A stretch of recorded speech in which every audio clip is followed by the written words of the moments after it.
No game is perfect, but some people give their best attempts to really improve them. So with that, we're saluting our modders out there with 10 types of video game modders we all love. Starting off with number 10, let's talk about the modders that add crazy nonsense that makes no sense in games. You've all seen it in a viral YouTube video, you know, Macho Man Randy Savage or Thomas the Tank Engine in Skyrim. One of my personal favorites is replacing every sound effect in Morrowind with Tim Allen grunts.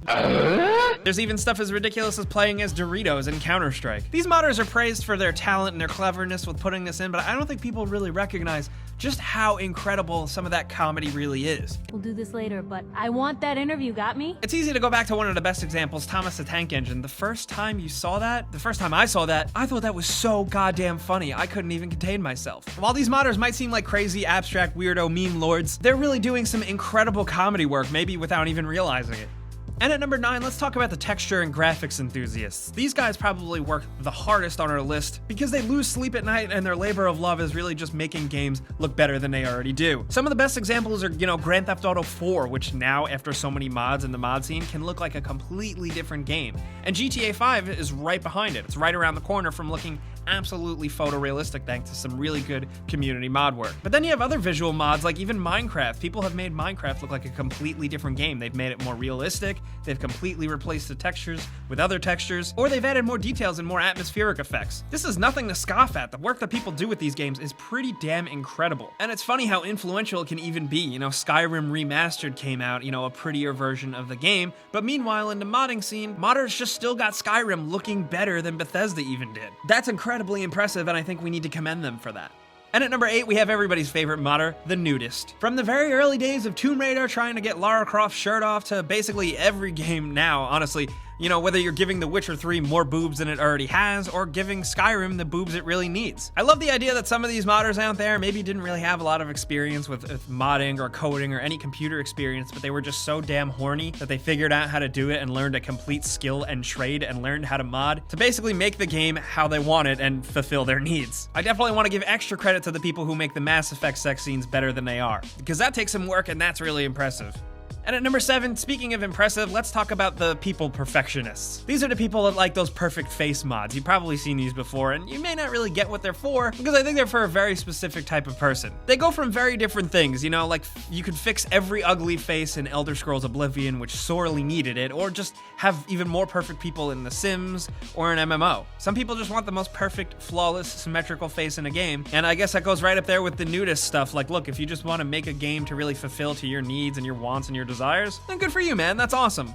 And at number 6, let's talk about the modders that are really pushing things to the limits in terms of numbers. These are the guys who do stuff which aren't necessarily mods, but they're still tweaks, and you've probably seen a lot of the viral YouTube videos, most notably the Fallout 4 ones like 10,000 Deathclaws versus 10,000 Brotherhood of Steel members. It's also popular in Total War games, people increasing unit sizes in both numbers and scale, and regardless of the game, doing stuff like this obviously creates absolute chaos. It almost breaks the game. The AI doesn't know what to do, because obviously enemy characters don't know how to deal with 10,000 other enemy characters on screen at once, but it's always very interesting to pan out, and I think the most fascinating thing is seeing, a modder's computer being pushed to the absolute limit here. You know how much processing power it takes to have that many characters on screen at once? That's some supercomputer level shit, and the fact that people are using their most powerful computers just to do dumb, silly stuff like this, I don't know, it just makes me smile. I love a good what-if scenario, and if your computer power can keep up with it, then more power to you.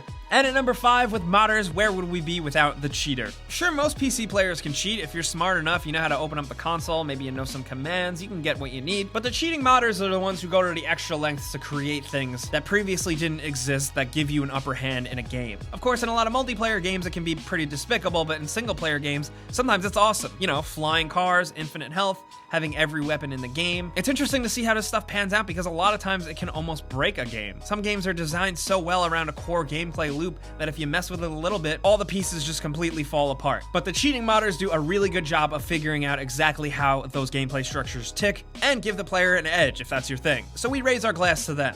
And at number 4, an interesting modder we have is the realism enthusiast. You've probably seen lots of modes added to games through modders, giving Minecraft more realistic elements. Maybe you die in one shot or you bleed out. Because I really love the idea of my 7-year-old cousin playing Minecraft on the Xbox and getting hit and bleeding out and having to craft a tourniquet.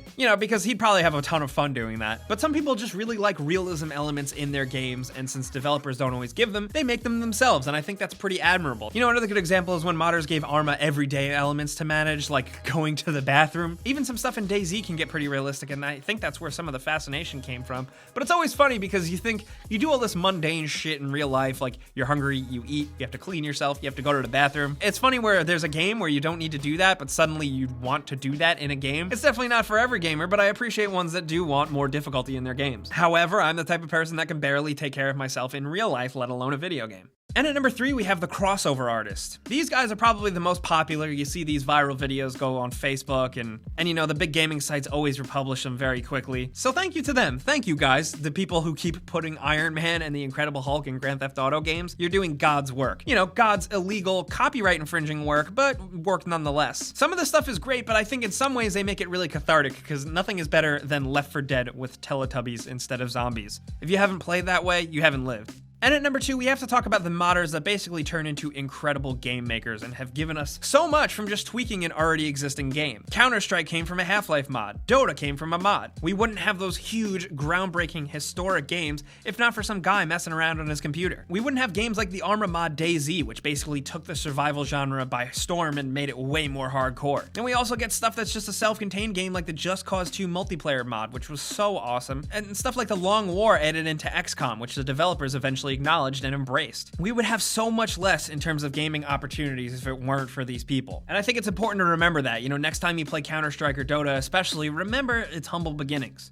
And at number 1, we want to give props to the vanilla modder, the person that takes a game that's fine and it works, and they only change a few little things here and there, little tweaks that just make the game better. Maybe take away some annoying features that hurt the game, or fix some bugs, or add just some little touches here and there that just better an experience. There were the modders who cleaned up the user interface in Fallout 4 and made the whole Pip-Boy navigation thing much better. Every time a Civilization game releases, there's always an army of modders ready to clean up interface options and just basically change the menus and tweak them and make them more user-friendly. There's also that great vanilla modding scene for Total War Warhammer and the other Warhammer games, but the ones that take away borders and allow you to conquer anywhere, or even little things like strengthening the AI behind auto-resolve, it seems like small stuff, but it's really, really important. And I think gamers are absolutely entitled to taking a game that they own and doing little things to make it just a little bit better and just sweeten their experience. And I think the vanilla modders and the vanilla modding scene does such a good job at doing that. So cheers to them for making our games better every day. There's a lot of other types of modders out there because the modding scene in games is so huge. Everybody has a weird, unique little type of feature or thing that they like to mess around with in a game. So these are our favorite modders, but we want to hear yours down in the comments. Are you a modder yourself? Because we'd love to hear from you since we don't have a lot of experience doing that stuff, obviously. But if you are a modder or if you're just a fan of a specific modder's work, let us know who they are and what they do. We want to hear about them down in the comments, and other people definitely do. Thanks for coming around. We're looking forward to hearing what you have to say, but if you enjoyed this video, clicking the like button helps us out a ton. And if for some reason you're new, subscribing is a great idea because we put out videos every single day. But as always, thanks for watching, and we'll see you guys next time.